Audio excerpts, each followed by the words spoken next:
सुप्रभात। मेरा video lecture में आपका स्वागत है। अगर आप इस वीडियो लेक्चर में नए हो तो एक बार सब्सक्राइब कर देना, लाइक कर देना और शेयर कर देना, ठीक है।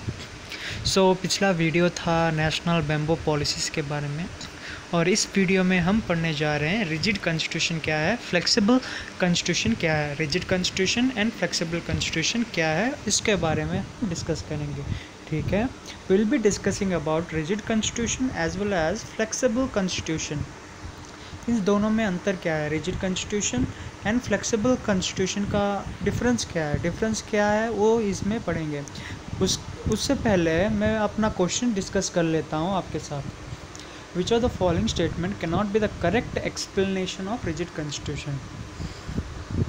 रिजिड कॉन्स्टिट्यूशन के दौरान इसमें से कौन सा ऑप्शन करेक्ट नहीं है, can not be the correct explanation, correct नहीं है। करेक्ट नहीं है, कौन सा ऑप्शन है, constitution can be amended without consolation of the state and special procedure. ये किसके अंडर नहीं आता है, रिजिड कॉन्स्टिट्यूशन के अंडर नहीं आता है।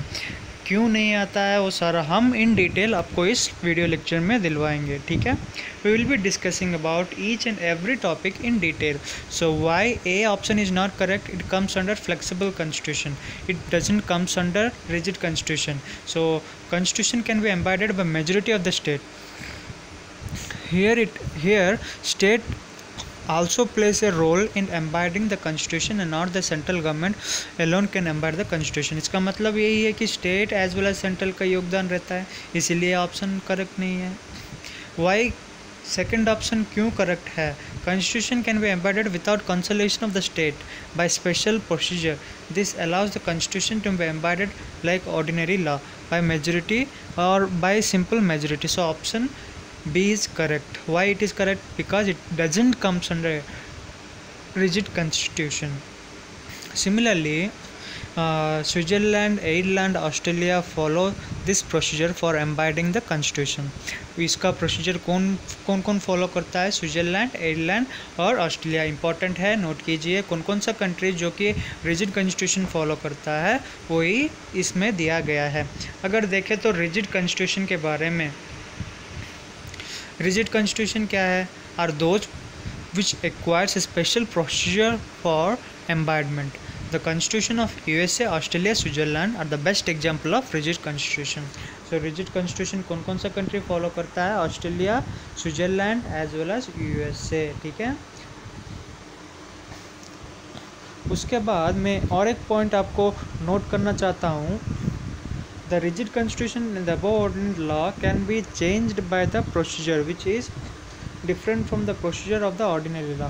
so it can be changed। तो अगर चेंज भी हो सकता है रिजिड कॉन्स्टिट्यूशन, उसका फ्लेक्सिबल रिजिड मतलब क्या है, हार्ड, जो कि चेंज नहीं होगा, लेकिन which is different from procedure of ordinary law which makes difficult to change। so difficult to change, आपको इसमें ध्यान देना चाहिए, difficult to change in Indian context embodiment procedure under article 368 make the constitution rigid।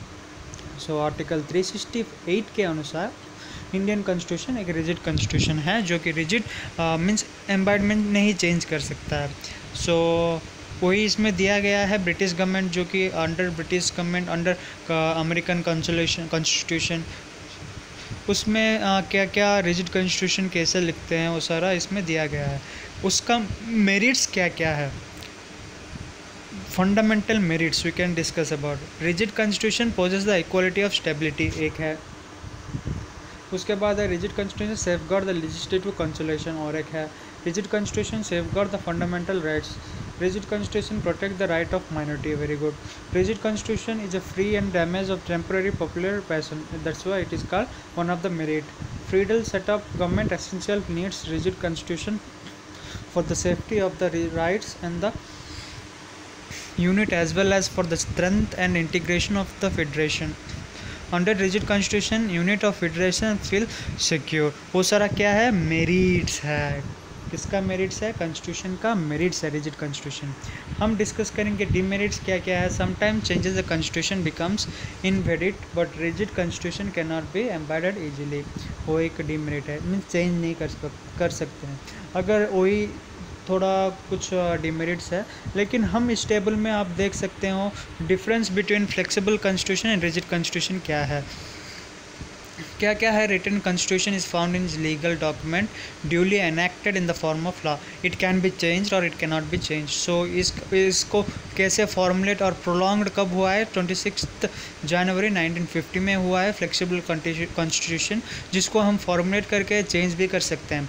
अगर rigid constitution जो कि हम पहला 2 स्लाइड्स में पढ़ चुके हैं, सो इसलिए मैं इसमें डिस्कस नहीं करूँगा। पॉइंट आप फ्लेक्सिबल कॉन्स्टिट्यूशन का नोट कीजिए। ठीक है, धन्यवाद।